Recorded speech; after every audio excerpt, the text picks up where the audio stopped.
Panorama group, जो सोचता है वो करता है।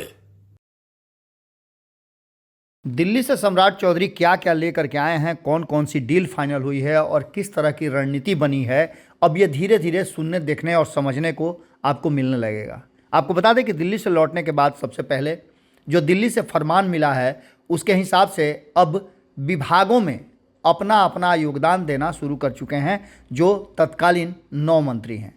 नीतीश कुमार को अगर छोड़ दें तो 8 के 8 मंत्री अपने अपने विभाग जो उनके अलॉट किया गया है उसमें अपना योगदान देना शुरू कर चुके हैं। सम्राट चौधरी भी आज वित्त मंत्री का प्रभार ग्रहण कर रहे थे। उसके साथ साथ उन्होंने मीडिया से बातचीत करते हुए बहुत सारी बातें कही है। नए वित्त मंत्री के रूप में उनकी सबसे बड़ी जो चुनौती है वो है 12 तारीख को जब फ्लोर टेस्ट होगा, उसके बाद से 13 तारीख को जब बजट रखा जाएगा सदन के पटल पर, उसके बाद से सम्राट चौधरी का काम शुरू हो जाता है।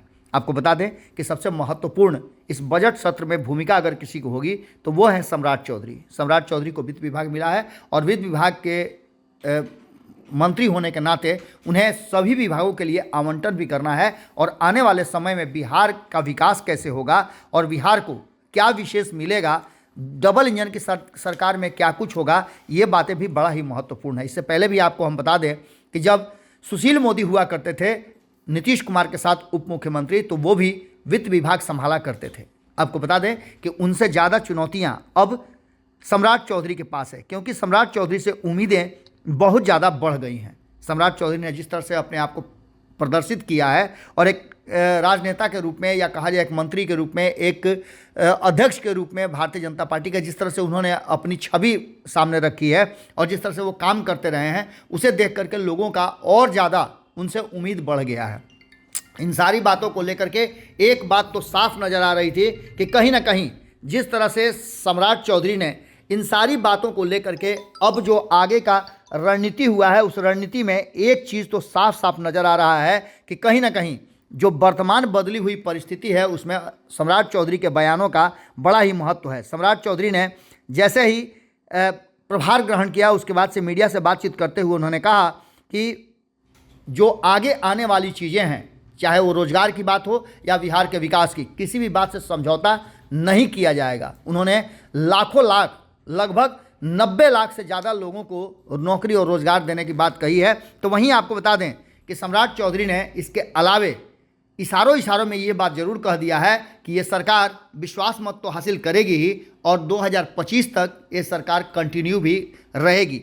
मंत्रिमंडल के विस्तार पर भी उन्होंने कहा कि जब मंत्रिमंडल का विस्तार हो जाएगा उसके बाद से और भी सुचारू ढंग से सब काम संपादित किए जाएंगे।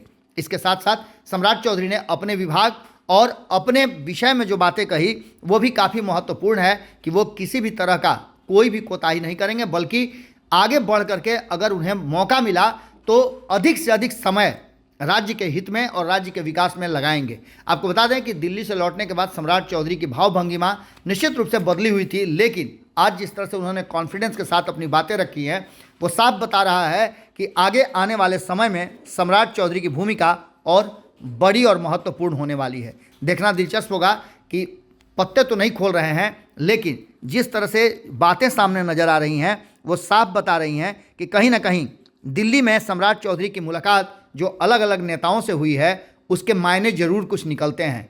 कई लिस्ट फाइनल होने हैं, चाहे वो विधानसभा अध्यक्ष का हो या फिर मंत्रिमंडल में किनको किनको शामिल करना है, और कई जिम्मेवारियां हैं जिसको लेकर के चर्चाएं चल रही हैं। प्रदेश में अध्यक्ष का चयन भी होना है। ये सारी बातें कहीं ना कहीं दिल्ली में हुई है और उन्होंने आगे के पूरे प्लान पर अपनी बातें भी रखी हैं।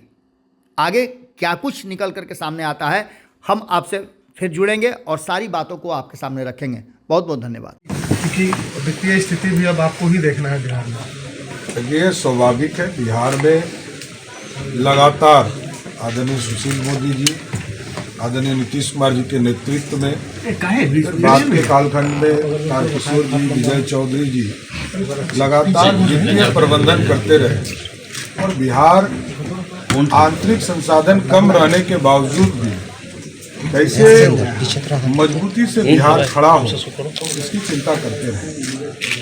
आगे भी हम लोगों के लिए यही बड़ी चुनौती होगी कि हम अपने संसाधन को कैसे बढ़ाएं और भारत सरकार का सहयोग लेकर क्योंकि आज भी जो हमारा बजट है इसमें हमारी हिस्सेदारी कम रहती है, लेकिन भारत सरकार के द्वारा जो टैक्स वसूलने के बाद इनकम टैक्स के माध्यम से हमको जो प्राप्त होता है ये एक बड़ा बजट होता है, लगभग 2,61,000 करोड़ का बजट है।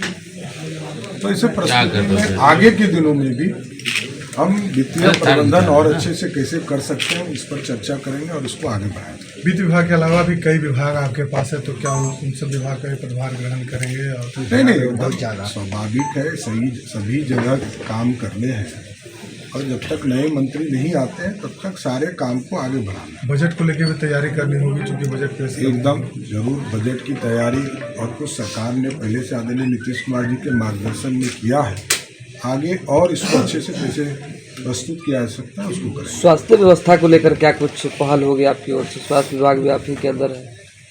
पूरी तरह देखिए लगातार मेडिकल कॉलेज बनाने का काम देश के प्रधानमंत्री जी आदरणीय नरेंद्र मोदी जी और बिहार के मुख्यमंत्री नीतीश कुमार जी कर रहे हैं।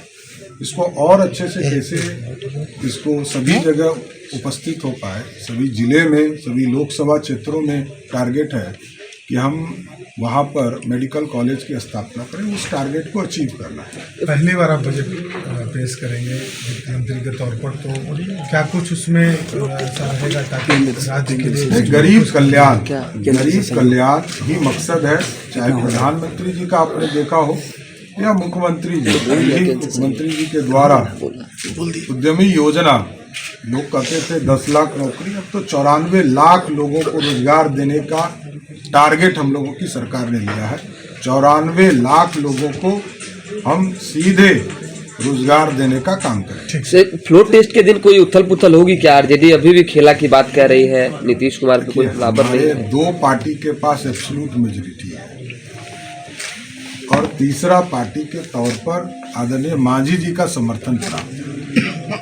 तो जब 3 पार्टी के बहुमत से 128 वोट होते हैं तो कोई छेड़छाड़ करने का प्रयास करता है तो आप सोचिए, खुद ही वो एमएलए को घुमाने के लिए हैदराबाद घुमा रहे हैं, तो उनको समझना है। विभाग को लेकर मांझी जी नाराज चल रहे हैं, मांझी जी विभाग को लेकर कि जो विभाग पहले उन्हें मिला था। पनोरमा ग्रुप, जो सोचता है वो करता है। अगर ये वीडियो पसंद आई और वह बिहार के राजनीति और बिहारियत से सरोकार रखेनी तो सब्सक्राइब बटन दबा के चैनल के सब्सक्राइब कर ली। ओजे एगो घंटी बा, ओकरा बटन दबा देला से कुल सटीक और मारक खबर रुआ मुफ्त में मिल जाई। अगर रुआ पत्रकारिता के हमनी के नया प्रयोग में सहयोग कर चाहतानी तो ज्वाइन बटन दबा दी। पेटीएम नंबर नोट कर ली 9386816700। धन्यवाद।